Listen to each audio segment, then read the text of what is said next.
The way I always learned trauma, I learned it through the lens of there's physical trauma, there's emotional trauma, and then there's chemical trauma.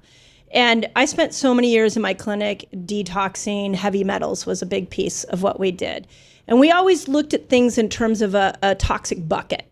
And that your body can handle so many traumas, so many toxins, until there's one that just hits the top and the whole bucket falls over. Is that still the way we would look at it through an autoimmune condition? Because I'm sure you've had patients, I had patients like this, where they were going along, everything was fine, and then something happened, and all of a sudden now they have a diagnosis of an autoimmune condition, or they have some chronic disease diagnosis. But they didn't see it coming, but there was just like one thing that tipped it over. Do we still look at it that way? We do. So, when I think of triggers, what I'm listening for when I'm talking to a patient is, I was fine until this happened. And that's like the straw that broke the camel's back or tipped the bucket over. So for some people, it could be a divorce. It could be, losing someone suddenly that you love. It could be a near fatal car accident. It could be, what we all agree is traumatic, like an experience like 9/11, surviving 9/11 or a genocide. But then there's these other sort of smaller traumas, small t traumas that can really accumulate and lead to what you're describing, where your bucket just overflows. And that can be things like a book launch that is dysregulating, that never ends. It could be, a breakup with a partner. It could be one of many different things. But that toxic stress, I agree that there's sort of a window of tolerance.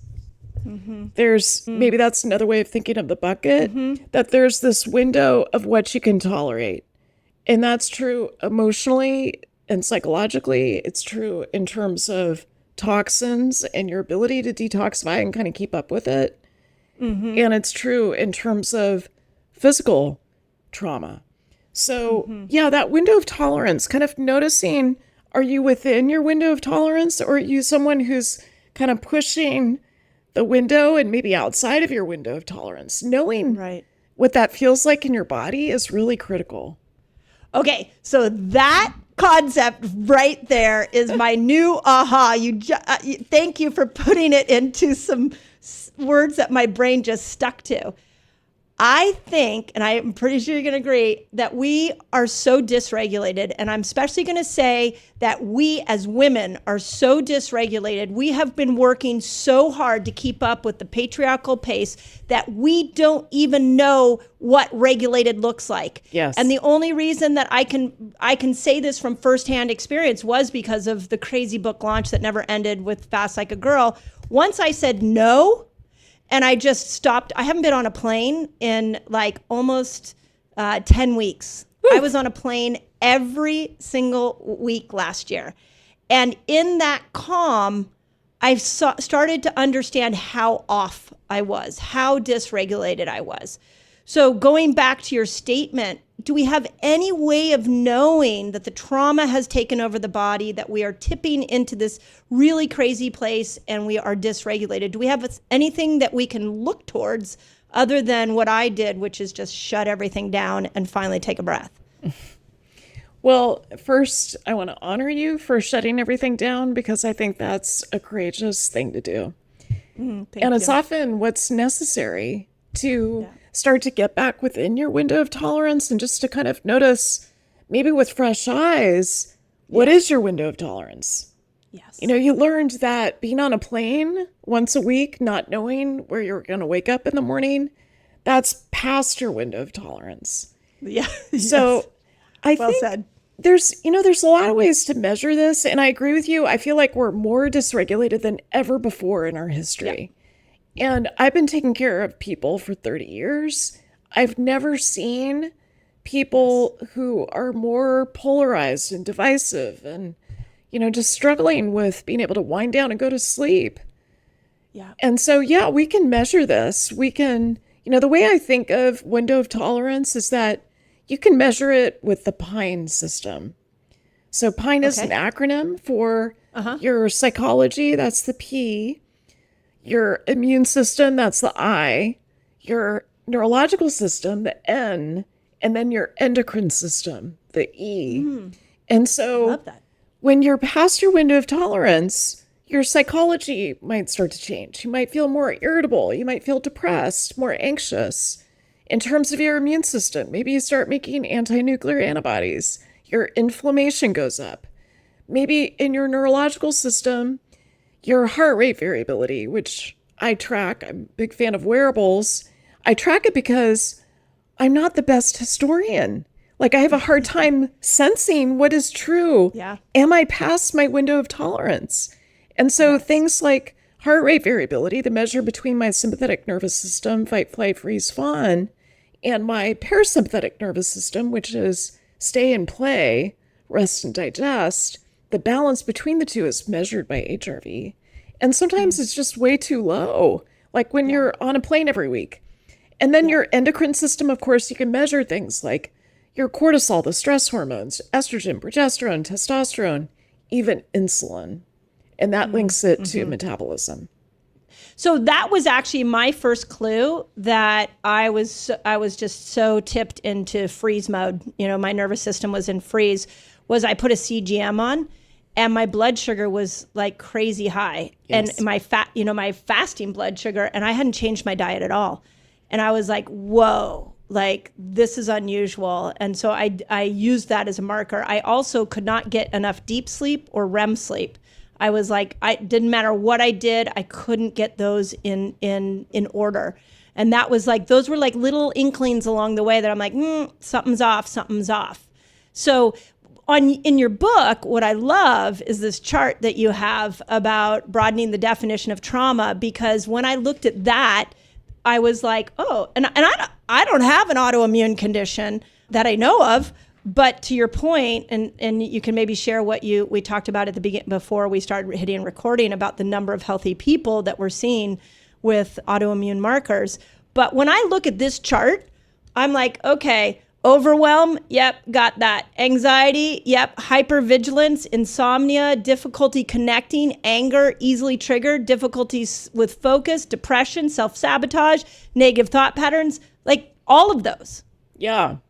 Well, I came up with this list because I had all of them, right? Right. Thank you for being so transparent, because I think it's important for people, even leaders of health movements, to be able to be human. So I think it's really important you're sharing your story. Well, we have to talk about our vulnerabilities, and this is another place where I'm at a point in my life, like I'm in my 50s, where I realized that these symptoms, things like overwhelm and being easily triggered and hypervigilance, they are messages, divine messages to be decoded. Yeah. They're not things that are happening to me. Like, I'm not a victim of these things. I am actually creating them. They're happening for me. They're happening through me. And so my work is to understand what those messages are about, to understand what's true for me, like look upstream and also downstream to see what these mean in the context of my body, and then to do that for my patients. Yeah. So that's what led to this book, was realizing I have a pretty large trauma load. And I realized that, some people feel like, oh, trauma, it's such a buzzword right now. Well, it should be, because we're at a point where very few of us have been able to escape some sort of overwhelming, emotionally distressing event. Yeah. Do you think COVID tipped us all? COVID definitely did. I mean, this is where, conspiracy theory can kind of come in and make things a little more polarized. But, sheltering in place, especially if your home wasn't a safe place, the infection itself, the vaccinations, we had a vast uncontrolled medical experiment. Yeah. And so, what we know, there's still peer-reviewed journals that are just starting to publish about this. But there's the classic autoimmune diseases, of which there are 100, and include some of the ones that we mentioned. And then there's non-classical autoimmune diseases, including long COVID. So we're seeing a rise of all autoimmune diseases post-pandemic. And, we're still trying to understand what that is. But I think the pandemic was definitely a trigger for a lot of us. So you could look at each individual thing. You could say, let's just take the average person within the pandemic. We had the quarantine, so that could be a trigger. Then many people actually got the virus, so that could be a trigger. And then we have a vaccine that was rolled out that wasn't thoroughly tested. That could also be a trigger for some people. So when I hear a lot of people post-pandemic disoriented, nervous system's not regulated, like lost. Let's just say that. They're lost in their life. They're lost in their health. And what I just heard and what you're saying is that it could be all those things that just threw a whole society off. Absolutely. And some of these triggers can interact with each other. Ooh, talk about that. Yeah. So the people that I saw among my patients that I take care of who had the most dysregulation through the pandemic were women 40 plus. Yeah. So that juxtaposition of these vast hormonal changes, immune changes, metabolic changes, you superimpose the pandemic on top of that.